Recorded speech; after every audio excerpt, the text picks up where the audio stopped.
2 பேர்ல பல பேர் சொன்னதுனால எல்லாரையும் கேட்டு கன்ஃபார்ம் பண்ணிட்டா, இந்த மாரி தான் இருக்குதுன்னு தெரியும்போது, அத மாத்துறதுக்கு ஒரு வழிய கண்டுபிடிச்சு, அத மாரி பண்ணிட்டாரு. ஸோ எல்லா விதியையும் மாத்த முடியும். எல்லாருடைய விதியையும் மாத்துறதுக்கான வாய்ப்புகள் இருக்கு. நெறைய ஆப்ஷன் கடவுள் நம்மகிட்ட குடுத்துருக்காரு. மாத்த முடியுங்கிறதுனால தான், விதித்தது விதிப்படியே நடக்கணும்னா, நாமெல்லாம் சாமி கும்பிட வேண்டிய அவசியமே கிடையாது. மாத்திக்க முடியுங்கிறது தான். யாராவது மாத்திக்கிட்டாங்களா அப்படின்னா, அது இளங்கோவடிகள் சொல்றேன். உங்களுக்கு அன்றாட ஒரு செய்தி ஒண்ணா சொல்றேன். தன்னால முயற்சி பண்ணி நடக்காத விஷயத்துக்கெல்லாம், டாக்டர் கைவிட்ட விஷயங்களுக்கெல்லாம், வக்கீல் கைவிட்ட விஷயங்களுக்கெல்லாம், கல்யாணம் ஆகாம ஜோசியர்கள்லாம் கைவிட்ட விஷயங்களுக்கெல்லாம், கடவுள்கிட்ட வேண்டிக்கிட்டு, திருப்பதி பெருமாள் கோயில்ல போய் வேண்டிக்கிட்டு, அவங்க இங்கேருந்து வேண்டிக்கிட்டு, அங்க போய் மொட்டை அடிச்சிருக்காங்க. நான் மொட்டை அடிச்சவங்களெல்லாம் பேட்டி எடுத்திருக்கிறேன்.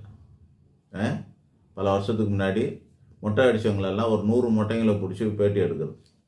ஏன் மொட்டை அடிச்சீங்கன்னு. அந்த 100 பேரும் சொன்னது என்ன அப்படின்னா, அட்வான்ஸா யாருமே மொட்டை போடல. நான் ஒரு வேண்டிக்கிறேன், நாளைக்கு நடக்கும். அதனால இன்னைக்கே மொட்டை அடிச்சேன்னு ஒரு மொட்டையும் சொல்லல.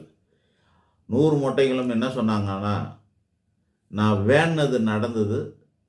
மிராக்கிள் நடந்தது. நான் இந்த மாரி நடக்கிறதுக்கு வேற வழியே இல்லாம இவர வேண்டிக்கிட்டேன். மொட்டை போடுறதா வேண்டிக்கிட்டேன். அது நடந்தது. நடந்ததுனால நான் வந்து மொட்டை போட்டுக்கினேன் அப்படின்னு சொன்னாங்க. மொட்டை அடிச்சதுக்கான விளக்கம். ஆக வேண்டுதலே நடக்குதே. நம்மளால முடியாத ஒரு விஷயத்த வேண்டும்போதே நடக்குதுல்ல. அப்போ அந்த வேண்டுதல் என்பதும், இறைபக்தி என்பதும் கூட முயற்சியில தான் சேரும். அது ஒரு வழி. பரிகாரங்கிறது ஒரு வழி. பக்திங்கிறது ஒரு வழி. முயற்சிங்கிறது ஒரு வழி. புத்திசாலித்தனங்கிறது ஒரு வழி.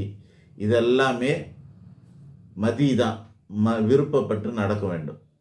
மதினா புத்தி, மனசு. அந்த மனசு விரும்பினாக்கா பெரும்பாலான விதிகளை மாற்றிக் கொள்ளலாம் அப்படின்னு அர்த்தம். பெரும்பாலானது. முழுமையா 100% மாத்திக்க முடியாது. மரணத்தை எவனுமே ஜெயிக்க முடியாது. அந்த மாரி சில விஷயங்கள்லாம் இருக்கு. நமக்கு இயற்கையில இருக்கிற விஷயத்தெல்லாம் நம்மளால ஒண்ணும் பண்ண முடியாது இல்லையா? ஆக பெரும்பாலான விதிகள் நம்மளால மாத்த முடியாதத தேடிட்டு அலையாதீங்க. எல்லாத்துக்குமே முயற்சி பண்றதுக்கு மாறும். நல்ல விதிகள கெடுத்துக்கவும் முடியும், கெட்ட விதிகள மாத்திக்கவும் முடியும்.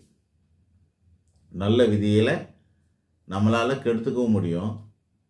கெட்ட விதிகள நம்மளால நல்ல விதமா மாத்திக்க முடியும். எப்படி நல்ல விதிகள கெடுக்க முடியும்? சொல்லுங்க. இப்ப ஒரு மனுஷன் இருக்கான், ஒரு ஆண் இருக்கான். அந்த ஆணுக்கு 6ஆம் இடம்னு சொல்லக்கூடியது பவித்திரமா இருக்குது. அவனுக்கு வாழ்க்கையில அவமானப்படணும்னு விதி இல்ல.